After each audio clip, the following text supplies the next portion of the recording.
मुकुन्दं मनसा स्मरामि बालं मुकुन्दं मनसा स्मरामि। श्री गोपाल कृष्ण महाराज की जय। आज हम सभी मेरठ के इस भव्य और दिव्य कार्यक्रम के निमित्त से रखे गए श्री कृष्ण कथा लीलाओं के इस महोत्सव का रसपान करने के लिए उपस्थित हुए हैं। पिछले 2 दिनों से चल रही श्री कृष्ण लीलाएं, जिन्होंने मुझे शब्द रूपी सुमन रखने का ये अवसर दिया, ऐसे इस मंदिर के संचालिका परम पूज्य परमादरणीय श्रद्धेय भाई जी, और जिनके कार्य हमेशा ही विलक्षण रहे, जो हर साल एक कार्यक्रम का आयोजन करते हैं। मैं हमेशा कहती हूँ कि कार्यक्रम का मतलब होता है मीटिंग करना, कि एक मीटिंग जो धार्मिक मीटिंग है, जिसके अंदर ये चर्चा की जाती है कि आप भक्ति के किस मार्ग पर चल रहे हो और अभी आपको और कितना आगे बढ़ना है। ये जो विलक्षण कार्यक्रम का आयोजन है, जो हमेशा ही सत्रों के माध्यम से रखते हैं, महाराष्ट्र से अनेक संत महंत इस कार्यक्रम में उपस्थित होते हैं, ऐसे इस मंदिर में परम पूज्य परमादरणीय श्रद्धेय, जिनकी हमेशा ही कार्यों में और भक्तों को भगवान से जोड़ने में लेकर जाने की जो उद्देश्य है, ऐसे परम पूज्य परमादरणीय श्रद्धेय दादाजी आज इस व्यासपीठ पर बैठी हूँ। मुझे नहीं लगता कि मैं इतनी योग्य भी हूँ कि इस व्यासपीठ पर बैठूं, क्योंकि मेरी उम्र आप सबसे बहुत छोटी है। मैं अभी बताऊंगी आगे आपको। इस व्यासपीठ पर बैठने के योग्य मैं नहीं हूँ, फिर भी आप लोगों ने मुझे इस योग्य चुना कि मैं इस व्यासपीठ पर बैठूं, और जिन्होंने मुझे इस योग्य बनाया वो हमेशा मेरे साथ होते हैं, लेकिन आज किसी कारणवश तो या उपस्थित नहीं हो पाए। जिन्होंने न केवल सामाजिक जीवन से बल्कि आध्यात्मिक जीवन तक मुझे इस योग्य बनाया कि आज वो नहीं भी है, तब भी उनका स्मरण, उनका चिंतन मेरे साथ है। और मैं अपने 2 शब्द आप सभी के समक्ष रखूंगी। ऐसे शाहबाद निवासी परम पूज्य परमादरणीय श्रद्धेय श्री गुरु जी, जिनकी मधुर वाणी को अभी अभी आपने सुना, ऐसे चंडीगढ़ से उपस्थित परम पूज्य परमादरणीय श्रद्धेय शाहपुरकर बाबा जी, और मेरे बाद जिनकी मधुर वाणी को आप श्रवण करेंगे, ऐसे सातारा से पधारे हुए परम पूज्य परमादरणीय श्रद्धेय दादाजी, और आप सभी संत महंत तपस्विनी और ईश्वर प्रेमी सद्भक्तों को सादर दंडवत प्रणाम। आज हम सभी ईश्वर की कृपा से, भक्तों के दृढ़ संकल्प से, सभी का कल्याण करने वाली, पापों का नाश करने वाली, भगवत प्राप्ति कराने वाली श्री कृष्ण लीलाओं का श्रवण करने के लिए यहाँ पर उपस्थित हुए हैं।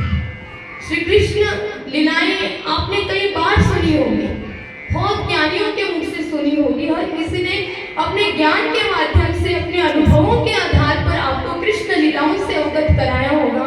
तो मेरी भी आपसे एक प्रार्थना है, आप मेरी विनती कहिए या समर्पण का भाव समझिए, क्योंकि ईश्वर का जो चरित्र है वो अथाह है और मेरी जो बुद्धि है वो छोटी है, और अपनी बुद्धि से कृष्ण लीलाओं का वर्णन करूं इतनी मैं योग्य नहीं हूँ।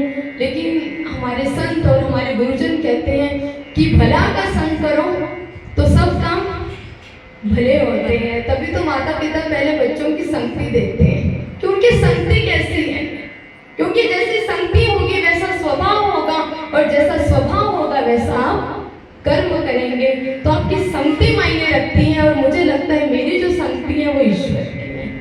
तो आप सभी का भाव यदि होगा तो कथा में भाव आएगा, यदि आप सभी का उद्देश्य होगा तो कथा में भाव आएगा, वाणी में भाव आएगा। आप समझ रहे होंगे कि बहुत ज्ञानी है, वाणी में बड़ी मधुरता होगी, बहुत अनुभव होगा, तो आप मेरी उम्र देखते हुए अंदाजा लगा सकते हैं कि मेरे पास ज्ञान भी नहीं है और अनुभव भी नहीं है। आप कहेंगे कि वाणी में मधुरता होगी, तो पहले दिन ही मैं स्वीकार करती हूँ कि मेरी वाणी में कोई माधुर्य भाव नहीं है। आप कहेंगे भक्ति होगी, तो अभी मैं भी आपकी थोड़े थोड़े आगे चल रही हूँ। तो 6 दिन और हमें आपस में श्रवण करना है, तो मैं इतना ही कहूँगी कि मेरी गलतियों को घर का बालक समझकर क्षमा करते हैं, क्योंकि घर का जो बच्चा होता है वो कितनी तोतली वाली का प्रयोग करे माता पिता को अच्छी लगती है। तो मैं भी यही नम्र निवेदन आपसे करूंगी कि अपने घर का बालक समझकर मेरी गलतियों को क्षमा करना। कृष्ण लीलाओं को श्रवण करने आए हैं, श्री कृष्ण कथाएं हम सुनने आए हैं, लेकिन वास्तविक कथा क्या है? कथा और कहानी में फर्क होता है। कहानी किसी कार्यक्रम में घटित कोई घटना, उसको हम कहानी कहते हैं। कभी किसी समय घटी थी, उसको हम कहानी कहते हैं। और दूसरा एक प्रयोग होता है कि माँ बच्चे को कहानी सुनाती है सुलाने के लिए। कहानी सुलाने के लिए है और कथा जन्म जन्मांतर से सोए हुए जीव को जगाने के लिए। कहानी और कथा में फर्क है। कथा का अर्थ क्या है कि आपके भीतर, आपके जीवन में जो विलक्षण, अनुपम, अनिर्वचनीय सुख की जो स्थापना करते, उसका अर्थ होता है कथा। जैसे कोई आपको भोजन के लिए आमंत्रित करे, आप उसके यहाँ पर घर पर पधारे और संयोग से आपके हृदय में पीड़ा हो जाए। अब परोसने वाला आपको 56 भोग परोस रहा है, लेकिन आपके हृदय में पीड़ा है, तो आप कहेंगे भैया पहले औषधि दो, पहले किसी प्रकार से हृदय की पीड़ा शांत हो जाए, तभी आप सुख का आनंद ले पाएंगे, तभी आप सुख से वो भोजन कर पाएंगे। कबीरदास कहते हैं, कामी क्रोधी लोभी लालची इन पे भक्ति ना होए, भक्ति तो करे कोई सुरमा जात वरन कुल खोए। सेवा में, सिमरन में, सत्संग में मन लगे।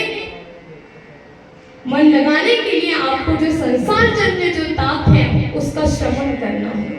वो श्रवण होगा तब जाकर आप भक्ति से मिलेंगे, तब जाकर आपके अंदर स्मरण की भावना प्रकट होगी। हम और आप भिन्न भिन्न क्षेत्रों से आए हुए हैं और हमारे आचार्यों की एक व्यवस्था है कि कथा को श्रवण करने से पहले अपना मन और चित्त स्थिर रखना चाहिए, और स्थिर रखने के लिए आपको हरि नाम का संकीर्तन करना पड़ता है। हरि नाम का आपको सहारा लेना पड़ता है, तब कहीं जाकर आपका मन और चित्त कथा के योग्य बनता है। तो श्री कृष्ण कथाओं को हम आरंभ करेंगे। पहला ही दिन है मेरा आप सभी के साथ संवाद साधने का। तो मैं पहले दिन कहूंगी, ये भले ही आपके लिए कथा है, लेकिन मेरे लिए ट्यूशन क्लास है। मैं आगे तब बढ़ती हूँ जब आप पिछला सिलेबस करते हुए आगे बढ़ते हैं, क्योंकि यहाँ पर जो आप श्रवण करने के लिए आए हो, आप ये विचार करो आप इसको अपने जीवन में उतारने के लिए आए हो। श्री कृष्ण लीलाओं को आपको सुनने को मिल रही है, इससे और अनुपम और विलक्षण कृपा आपके जीवन में नहीं हो सकती। तो आप पहले दिन से याद रखना कि थोड़ा बहुत जितना भी आपको समझ में आए, आप उसका चिंतन अवश्य करना, ताकि हम अगली लीलाओं की ओर बढ़ सकें। तो आज हम आरंभ करते हैं सुदामा चरित्र की ओर से। सुदामा की पत्नी सुदामा जी से कहती हैं कि आप परमार्थ करते हो, इसमें मेरा कोई विरोध नहीं है, आप करो, जितना परमार्थ करना चाहते हो आप करो, लेकिन देखो पिछले 4 दिन से हमारे घर में चूल्हा नहीं जला। पिछले 4 दिनों से सोने जैसे हमारे बच्चे हैं, उन बच्चों ने खाना नहीं खाया। तुम तो कहते हो द्वारकाधीश का राजा तुम्हारा मित्र है, 16,008 रानियां हैं, सोने जैसी नगरी है, कोई इतना करुणानिधि है कि कोई उससे कुछ भी मांग ले तो वो तुरंत दे देता है। ईश्वर तुरंत दे देता है। तभी कहते हैं हमें मांगना किससे चाहिए? भगवान से। एक बार एक राजा एक दरबार में गया। अब जिस दरबार में वो भगवान के माथा टेकने के लिए जाता था, उस दरबार में उसके दोनों तरफ 2 भिखारी बैठते थे। कि राजा आ गया, अब राजा बीच में, एक तरफ एक भिखारी, एक तरफ एक भिखारी। अब जो भिखारी इस साइड बैठता था, राइट साइड, वो कहता था हे ईश्वर, तूने राजा को कितना दिया, मुझे भी दे दे। अब जो इस साइड बैठता था वो कहता था हे राजा, तुझे भगवान ने कितना दिया, तू मुझे भी दे दे। अब रोज की ये व्यवस्था एक दिन राजा के मन में आया कि जो भगवान से मांग रहा है, भगवान तो उसको अवश्य दे देगा, लेकिन जो मुझसे मांग रहा है कम से कम मैं उस तक तो वस्तु पहुंचा जा। अब राजा दरबार में गया, अपने सेवकों से कहता है कि जो बाई तरफ ही होते हैं। जो बाई ओर बैठता है उस भिखारी को जाकर एक पात्र में सोने चांदी हीरे जेवरात रखकर उसके अंदर खीर से वो पात्र भरकर वो पात्र उसको देकर आओ। अब सेवकों ने राजा का आदेश था, सेवक वो पात्र लेकर गए। अब जैसे लेकर गए उस भिखारी के हाथ में दिया, वो भिखारी कहता है देखा तो भगवान से मांगता है ना, दिया तेरे भगवान ने तुझे, देख मैंने राजा से मांगा था, राजा ने मुझे तुरंत दे दिया। अब उसने वो खीर खानी शुरू करी, खाते खाते खाते वो पात्र आधा हो गया, भिखारी का पेट भर गया। कहता है ले मूर्ख पकड़, तब तक भगवान से मांगेगा, ले पकड़ तू भी खा ले।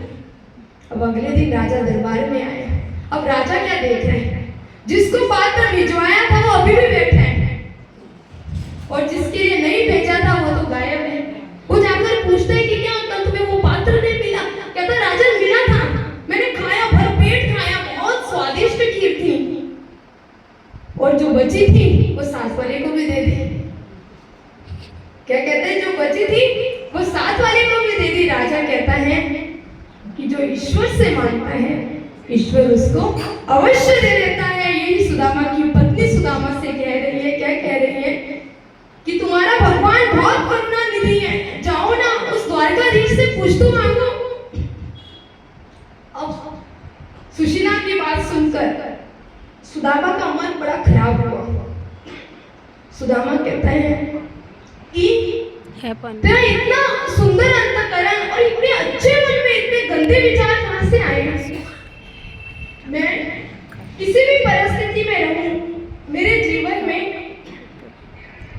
कैसी भी परिस्थिति आए, लेकिन अगर इस परिस्थिति में मेरा भगवान मुझे देखकर खुश है तो मैं इसी परिस्थिति में रहने के लिए तैयार हूं। मैं अपने ईश्वर को कोई कष्ट नहीं देना चाहता, मैं अपने भगवान को दुखी नहीं करना चाहता।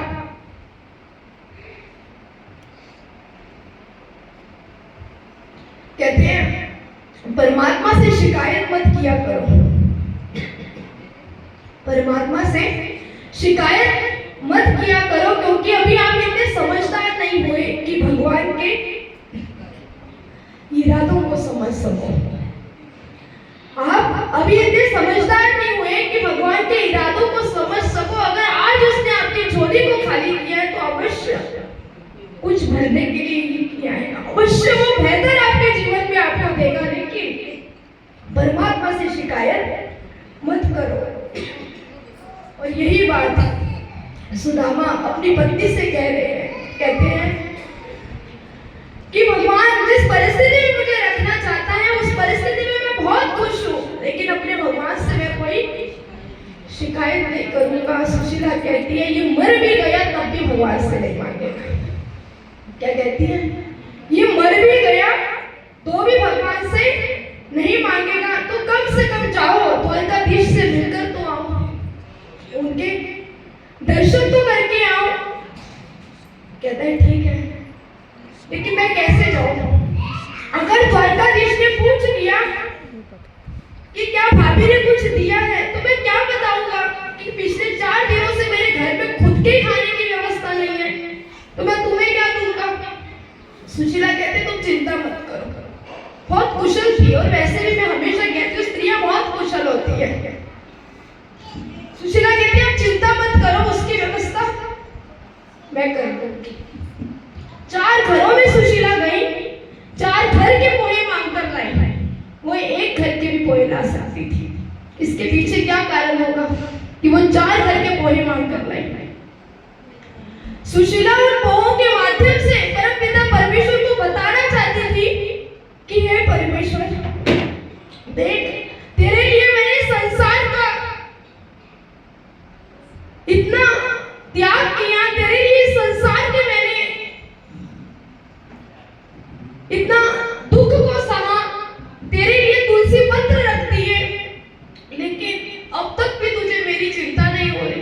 उस पोहे के माध्यम से सुशीला भगवान को संदेशा देना चाहती है कि देख पिछले 4 दिनों से मेरे घर में खाने की व्यवस्था नहीं है, तू काय का भगवान है, तेरे भगवान होने पर कलंक है। कोई वो पोहे के माध्यम से संदेश देना चाहती है कृष्ण को। इतना सुंदर विचार था कि पति को कहा कि तुम जाकर कहना, वो कहता मैं नहीं कहूंगा। सुशीला संदेशा भेजती है। और देखिए कितना प्रारब्ध खराब होगा सुदामा का। क्यों, पोहा बांधने के लिए भी उसके पास धोती नहीं है। 10-5 गांठें बंधी हुई धोती में कैसे तैसे वो पोहे बांधे। और दोपहर के 12 बजे तेज गर्मी में सुदामा, चैत्र महीने के दिन थे, और चल पड़े द्वारिका की ओर।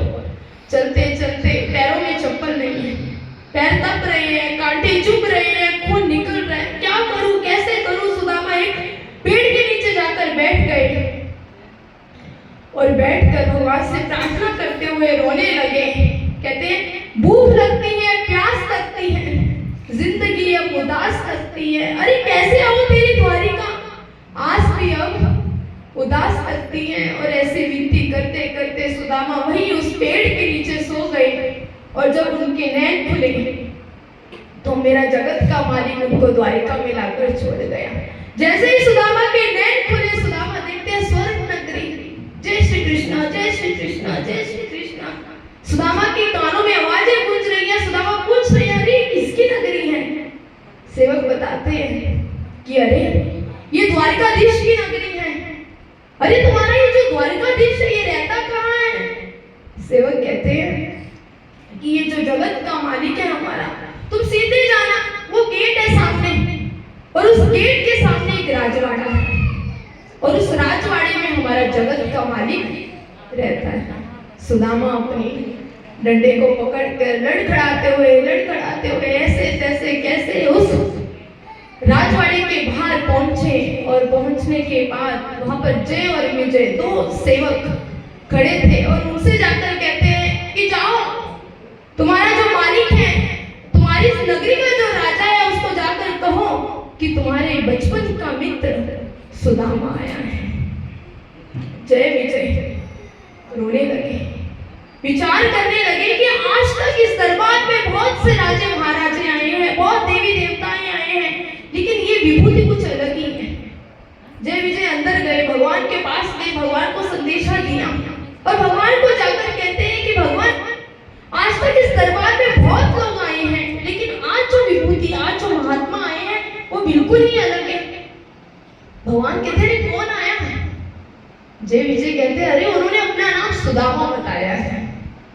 अब जैसे ही सुदामा नाम सुना, भगवान श्री कृष्ण दौड़ने लगे, भगवान दौड़ने लगे। भगवान की चप्पलें एक तरफ, पीताम्बर एक तरफ, भगवान दौड़ रहे हैं, पीछे पीछे प्रद्युम्न दौड़ रहे हैं, पट्ट रानियां दौड़ रही हैं, उद्धव देव दौड़ रहे हैं। अरे ये क्या हो रहा है?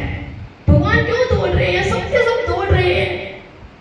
और जैसे ही सुदामा को देखा, कृष्ण ने गले लगा लिया, और उस समय सारी की सारी द्वारिका नगरी रो रहे थे।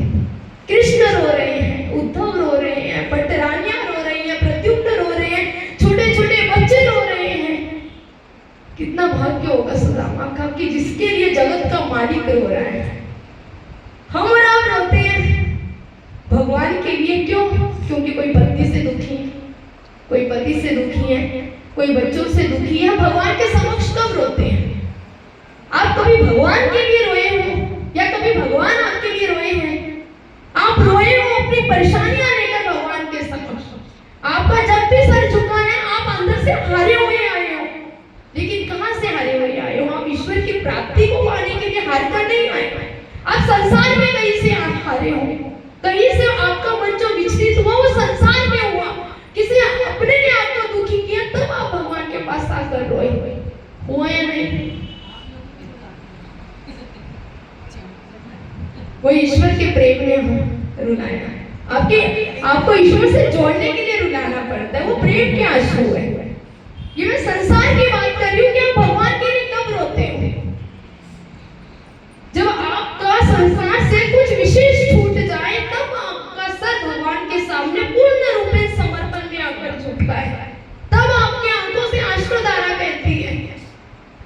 क्या हम इसलिए रोते हैं कि ईश्वर मुझे मिल जाए?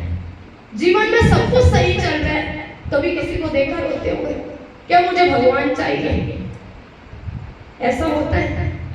नहीं होता। लेकिन यहाँ पर देखिए सुदामा कितना भाग्यवान होगा कि जिसके लिए जगत का मालिक रो रहा है। सुदामा की आंखों में आंसू नहीं थे, सुदामा रोने नहीं थे। सुदामा कहते हैं मैं रोया तो ये समझ जाएंगे कि कुछ मांगने आया है। सुदामा नहीं रोए, लेकिन जगत का मालिक रो रहा है। देखकर सुदामा की दुर्दयी दशा, जगत के मालिक के आंखों में आंसू है और भगवान रुक्मणी से कहते हैं, जाओ रुक्मणी, वो पानी का पात्र लेकर आओ। अब रुक्मणी माता विचार करने लगी, अरे इतने दास दासिया सेवक हैं, इनकी कमी है जो भगवान ने मुझे बोला, अवश्य ये जो महात्मा है कोई विशेष है। रुक्मणी को लाने में थोड़ी सी देर होती है। भगवान राजवाड़े में लेकर गए, सोने के सिंहासन पर बिठाया, उनके स्नान इत्यादि कराया और अभी भगवान सुदामा के चरणों में बैठे। देखिए सोचने की बात है कि जगत का मालिक एक भक्त, एक मित्र के चरणों के नीचे बैठा है, हाथों में श्री चरण लिए हुए हैं और भगवान रो रहे हैं। एक एक कांटा सुदामा के पैरों से निकाल रहे हैं और भगवान रो रहे हैं। भगवान कहते हैं, सुदामा ये तेरी परिस्थिति कैसे है, तू कैसे जी रहा था इस परिस्थिति में? सुदामा कहता है, मैं तो बहुत सुखी हूँ, मैं तो बहुत आनंदित जीवन व्यतीत कर रहा था। कहते हैं, अगर तू इतना आनंदित जीवन व्यतीत कर रहा था तो तेरी ये दुर्दयी दशा हुई कैसे? देखिए जगत का मालिक सब जानता है कि इसके जीवन में ये क्या कुछ चल रहा है, वो सब जानता है। लेकिन कोई पुकारे तो सही, कोई भगवान को पुकारे तो सही, एक बार मेरी और मुख कर कर देखे तो सही। भगवान कहते हैं, मैं तो तुम्हारी मदद करने के लिए तैयार हूं, लेकिन क्या तुम्हारे मुख से मेरे प्रति मेरा उच्चारण हो रहा है? क्या तुम अपने मुख से मेरा नाम ले पा रहे हो? इतनी अनुपम विलक्षण श्री मूर्ति जो सदैव आपको देने के लिए तत्पर है। आज भी ईश्वर अगर असन्निधान में है तब भी आपको देने के लिए तत्पर है। आप एक पाषाण की मूर्ति में कृष्ण ढूंढ लेते हो, कृष्ण क्या इतना मिलना? मैं हमेशा कहती हूँ कि कृष्ण के ऊपर बोलना क्या इतना आसान है कि कोई कहे कि कृष्ण के ऊपर बोलो। मैं तो नहीं बोल पाऊंगी, क्योंकि कृष्ण के ऊपर बोलना तो बहुत बड़ी चीज है। कृष्ण तक पहुंचना ही बहुत मुश्किल है। कृष्ण का शुरू करना ही बहुत मुश्किल हो जाता है, तो कृष्ण तक कैसे पहुंचे, कैसे उस कृष्ण को समझे? कृष्ण को क्या आप समझ पाए? कृष्ण को आप समझ पाए? कृष्ण ने कितनी लीलाएं करी, चाहे वो गोकुल की लीलाएं हो, चाहे वो मथुरा की लीलाएं हो, द्वारिका की लीलाएं हो, या युद्ध भूमि में आकर गीता उपदेश हो। कृष्ण कितनी लीलाएं करते गए, लेकिन क्या आपको गीता समझ आई? क्या आपने समझने का प्रयास किया? हमारे पास इतना उत्तम ग्रंथ है जो हमें हमारे बच्चों को भी सिखाना चाहिए, लेकिन वो ग्रंथ सबके पास है, सबने रखा हुआ है। गीता हमारे घर में होनी चाहिए, ये सबने पढ़ा हुआ है ना, गीता घर में होनी चाहिए। लेकिन वो गीता पढ़ी घर में आपके जीवन का क्या करेगी? जिस गीता को आपने अब तक खोला ही नहीं, समझा ही नहीं, जिसके अंदर महात्मा गांधी कहते हैं कि जब जब मैं दुविधा में चला जाता हूँ, मैं गीता को कोई भी पन्ना खोलता हूँ, मैं उस दुविधा से बाहर निकल आता हूँ। एक जो कृष्ण भक्ति में लीन नहीं है, वो व्यक्ति बोल रहे हैं कि जब जब मैं दुविधाओं में जाता हूँ, मैं गीता को खोलता हूँ, मैं दुविधाओं से बाहर निकल आता हूँ। लेकिन हम कृष्ण भक्त हैं। क्या कृष्ण भक्त होने के बावजूद भी हम वास्तविक जो गीता है, गीता के अर्थ को समझ पाए? क्या हमने समझने का प्रयास किया? कृष्ण इतना आसान नहीं है। एक बार एक मूर्तिकार रास्ते से जा रहा था, जाते जाते एक पाषाण की दुकान दिखी। उस दुकान के बाहर एक बड़ा सा पत्थर था। पाषाण के दुकान के मालिक को जाकर कहता है कि आपने सारे तो पत्थर अच्छे अच्छे अंदर रखे हुए हैं, ये पत्थर क्यों बाहर पड़ा है? दुकान का मालिक कहता है कि क्या आपकी इसमें कोई उत्सुकता है? कहता हाँ मैं तो उत्सुक हूँ। कहते उठाइए, फटाफट लेकर जाइए, कम से कम यहाँ से डर जाए। पिछले 10 साल हो चुके हैं, लेकिन किसी मूर्तिकार ने ये पत्थर नहीं खरीदा। आप ले जाओ और मुफ्त में लेकर जाओ। अगर आप चाहो तो घर पहुंचाने की व्यवस्था भी मैं ही कर देता हूँ। अब वो जो मूर्तिकार था वो पत्थर उठाकर ले गया। 2 साल के बाद उस मूर्तिकार ने उस दुकानदार को अपने घर पर आमंत्रित किया। अब तक 2 सालों के बीच में वो जो दुकानदार था वो इस बात को भूल चुका था। जब वो उसके घर में गया तो उसने दिखाई अपने घर में श्री कृष्ण की मूर्ति, लेकिन उस मूर्ति कैसे? जैसे उसने उस मूर्ति को देखा, उसकी आंखों से अश्रुधारा बहने लगी, वो रोने लगा। वो उस मूर्तिकार से पूछता है कि अरे तुम्हें ये अनुपम विलक्षण ये जो पत्थर है ये कहाँ से मिला, तुम कहाँ से ये लेकर आए? तो मूर्तिकार कहता है उस दुकानदार से, ये वही पत्थर है जो पत्थर तुमने मुझे दिया था। और उस पत्थर पे जो मूर्ति बनी हुई थी उस पत्थर की कृष्ण की, उसमें वो दुकानदार क्या देख रहे हैं कि मैया यशोदा छोटा सा बाल स्वरूप भगवान श्री कृष्ण का गोद में लेकर बैठे हैं और उनको भोजन खिला रही है, और इतना जीवंत स्वरूप कि दुकानदार की आंखों में से अश्रुधारा बह रहे हैं। वो अपने अश्रुओं को रोक नहीं पा रहा, इतना जीवंत स्वरूप। अब समझ रहे हैं जीवंत स्वरूप, जैसे अभी की अभी भगवान श्री कृष्ण उठकर उनकी गोद में आ जाएंगे, इतना जीवंत स्वरूप उस दुकानदार को दिख रहे हैं और वो रो रहे हैं, वो रो ही जा रहे हैं। एक पाषाण के अंदर उस मूर्तिकार ने ईश्वर का स्वरूप ढूंढ लिया, उसने एक पत्थर के अंदर से इतना जीवंत स्वरूप भगवान श्री कृष्ण का निर्माण कर दिया कि वो जो दुकानदार था वो भी अपनी अश्रुधारा रोक नहीं पाया।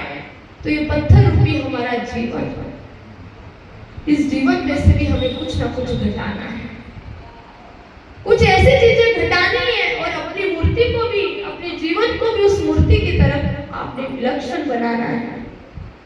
और विलक्षण बनाकर अपने इस जीवन को, अमूल्य जीवन को जो परमपिता परमेश्वर ने ये अमूल्य जीवन आपको न केवल संसार करने के लिए दिया, बल्कि संसार के साथ साथ भक्ति करने के लिए दिया।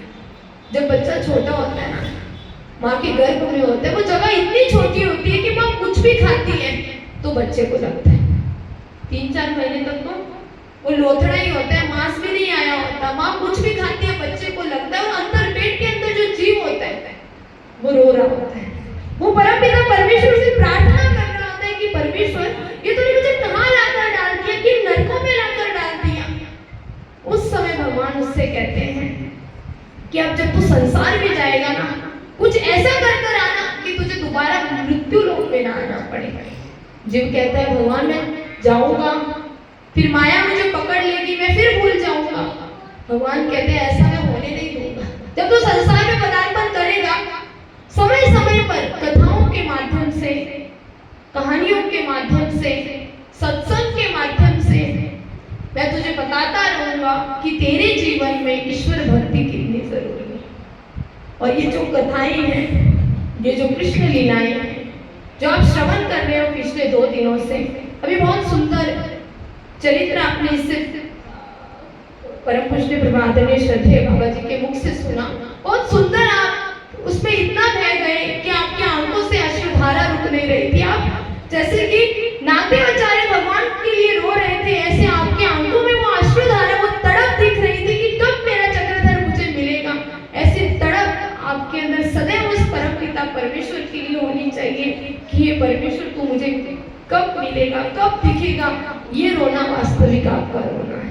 ये आप ईश्वर के लिए रोते हो कि भगवान कब, जो दूर गया परमेश्वर कब मेरे नजदीक आएगा। ये रोना आपका परमेश्वर के लिए होना चाहिए, जो भगवान श्री कृष्ण सुदामा के लिए रोए। एक भक्त के लिए भगवान रो रहे हैं, विचार करने योग्य बात है कि एक भक्त के लिए परमेश्वर रो रहे हैं। वो भक्त कितना भाग्यवान होगा, उसका जीवन कितना सुखमय होगा। सुखमय था सुदामा का जीवन। जब सुदामा जाने लगे तो भगवान कहते हैं अरे ये जो मैंने अभी पीताम्बर दिया था ये उतार के रख। सुदामा कहते हैं दिया तो कुछ नहीं, अब ये कल्ला एक पीताम्बर था, घर जाता मेरी बीवी प्रसन्न हो जाती। अब ये भी देखो मन में कह रहे हैं कि ये भी कृष्ण मेरे से निकाल रहा है, कैसा है ये, समझ नहीं पा रहा मेरी कैसी दुर्दयी दशा है। सुदामा अपना वो पीताम्बर निकाल कर रख देते हैं, जाने लगे। वैसे जो भिखारी के कपड़े में आए थे भिखारी बनकर जा रहे, लेकिन क्या जब वो प्रभु के दरबार से गए क्या वो भिखारी बनकर गए? क्या सुदामा उस समय भिखारी बनकर प्रभु के दरबार से वापस गए? भिखारी बनकर नहीं गए। भगवान ने वैसे उनको भेजा, लेकिन उनके पीछे की सारी व्यवस्था परमपिता परमेश्वर द्वारिका में बैठे थे, वही बैठे बैठे उन्होंने सारी की सारी व्यवस्था, आप यहाँ बैठे हो, घर की सारी व्यवस्था भगवान कर रहे हैं। कोई लड़के आया होगा, कोई झूठ बोल कर आया बहाने लगा कर आया होगा, लेकिन सब तो आए ईश्वर के लिए। सब आरती से आए, आप जितने बैठे बड़े उत्साहित लग रहे हो, आपके अंदर बड़ा प्रेम छलक रहा है ईश्वर की लीलाओं को सुनने का।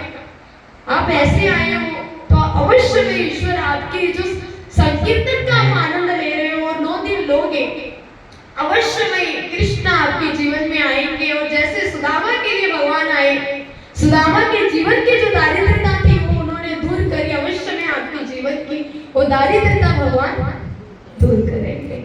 तो परमपिता परमेश्वर से यही प्रार्थना। और आज मेरा तो प्रथम दिवस है, आपका तृतीय दिवस है, तो ऐसे ही कृष्ण लीलाओं का आनंद लेते हुए आगे बढ़े और अपने जीवन में इन लीलाओं का श्रवण करें, आप स्मरण के माध्यम से, चिंतन के माध्यम से, क्योंकि ये जो अवसर बाबा जी ने आपके लिए उपस्थित किया है, ये बहुत कम लोगों के जीवन में ऐसे अवसर का योग आता है। तो और अत्यधिक सभा में आप लोगों को उपस्थित करें, जहाँ कहीं आसपास दो चार लोग आपको मिले, अपने घर परिवार बच्चे, खास करके इस सभा में आप बच्चों को लेकर आए।